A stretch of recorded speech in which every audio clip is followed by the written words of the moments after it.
మన ఇంట్లో ఉంటే ఏం జరుగుతుంది? దీని వెనక ఉన్నటువంటి ఆయుర్వేద గుణాలేంటి? మన ఆరోగ్యాన్ని ఈ శంకుపుష్పం ఏ విధంగా మెరుగుపరుస్తుంది?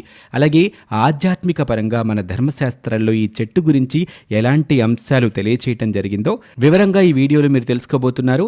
ఇప్పటివరకు మీరు మా ఛానల్‌ని సబ్స్క్రైబ్ చేసుకోకపోతే వెంటనే సబ్స్క్రైబ్ చేసుకోండి.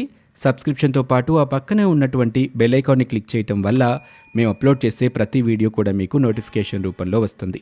ఏమాత్రం ఆలస్యం చేయకుండా వీడియోలోకి వెళ్దాం. ఈ శంఖ పుష్పం పుష్పించే మొక్కల్లో ఫ్యాబిసీ కుటుంబానికి చెందిన తీగజాతి మొక్కే ఇది. వీటిని సంస్కృతంలో గిరికర్ణిక అంటారు.